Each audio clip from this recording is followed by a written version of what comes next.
সমাজকে বদলানোর জন্য আমার একটা ইচ্ছা। 1 বছরের জন্য আমি এসেছি যে আপনাদের মধ্যে পরীক্ষা দেওয়ার জন্য। আমরা ভালোবাসা দিয়ে সকলকে নিয়ে আমি সেই সমাজকে বদলাতে চাই। এই জন্য আমি এখানে রাষ্ট্রপ্রধান হওয়ার জন্য অযোগ্য হিসেবে আমি এসেছি। আমার প্রিভিয়াস যারা আরও 21 রাষ্ট্রপতি ছিলেন সবাই যোগ্য ছিলেন, আমি তাদের মধ্যে অযোগ্য। আমাকে একটু সুযোগ দেওয়া হোক এবং আমি রাষ্ট্রের সমাজকে উত্তরণ করার জন্য এসেছি। আজকে সমাজ বকে গেছে, একজন রাষ্ট্রপ্রধান চাইলেও সে সমাজটাকে পরিবর্তন করতে পারে, যে সমাজটাকে যাতে পরিবর্তন করে যায়। আজকে আমাদের ফেসবুকের কারণে হোক, ইউটিউবের কারণে হোক, টিকটকের কারণে হোক, কিশোর গ্যাংয়ের কারণে হোক, আমাদের সমাজ নষ্ট হয়ে গেছে। যে আমার একটা ইচ্ছা, শুধু আমার সমাজকে বদলানোর জন্য, সমাজকে বদলাতে একটা বড় পথ প্রয়োজন হয় এবং সেই ইচ্ছা রেখে আমি 1 বছরের জন্য, যাতে সরকার আমাকে যে কেউ নির্বাচিত করলে আমি 1 বছরের জন্য আমি দেখব যে আমি দেশকে বদলাতে পারি কিনা। এবং বর্তমানে কিশোর গ্যাংয়ের যে বড় একটা বিশাল দুর্ভেদ্য অবস্থা, আমাদের টিকটকের কারণে আমরা একেবারেই অস্থির হয়ে গেছি। সমাজকে বদলানোর জন্য আমার একটা ইচ্ছা। 1 বছরের জন্য আমি এসেছি যে আপনাদের মধ্যে পরীক্ষা দেওয়ার জন্য এবং অযোগ্য হিসেবে। অনেকে আমাকে সাংবাদিকরা প্রশ্ন করেছেন আপনার যোগ্যতা কী। তা আমার একই প্রশ্ন ছিল যে সেই ব্রিটিশ আমল থেকে এ পর্যন্ত আমরা সবাই যোগ্যকে নির্বাচন করেছি এবং পোস্টারেও লেখা থাকে যোগ্য দেখে পক্ষ নিন, দক্ষকে ভোট দিন। আমি একজন অদক্ষ হিসেবে এসেছি। আপনারা একটু দেখেন, একজন অযোগ্য লোককে আপনারা যোগ্য মতো বসিয়ে তিনি যোগ্যতা অর্জন করতে পারেন কিনা।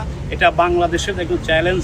একজন অদক্ষ লোককে আপনারা ক্ষমতায় বসাবেন এবং জাস্ট 1 বছরের জন্য, এবং আমি ফার্স্ট 6 মান্থে আমি সমাজ সেবকের হিসেবে কাজ করব।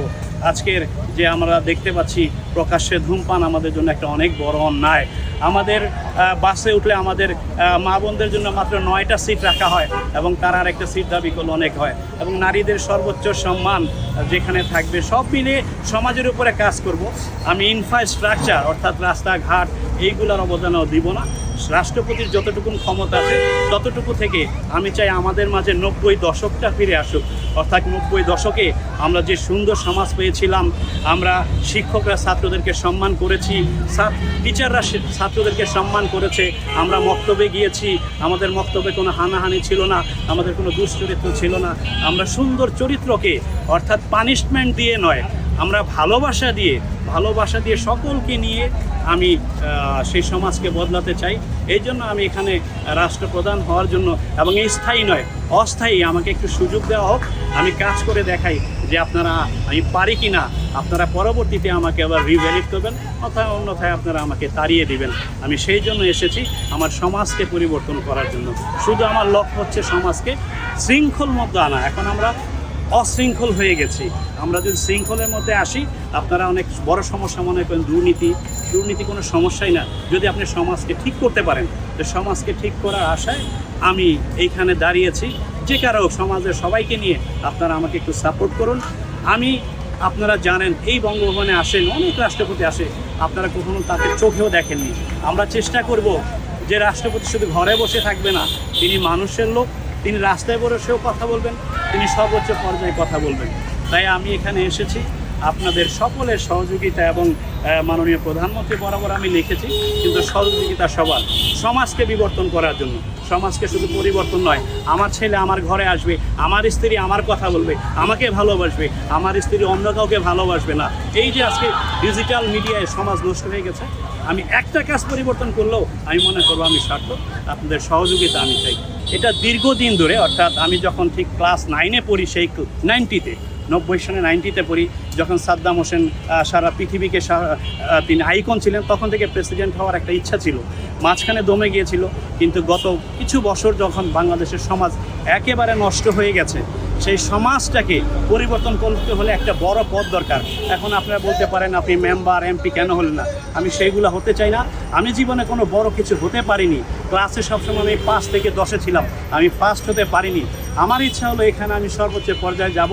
আমাকে যদি কেউ প্রধানমন্ত্রী পদ দেয়, আমি সত্যিকারে নিব না। আমি সমাজকে পরিবর্তন করার জন্য একটু রাষ্ট্রপ্রধান হতে পারলে তার কিছু ক্ষমতা থাকে রাষ্ট্রের উপরে কিছু খবরদারি করার।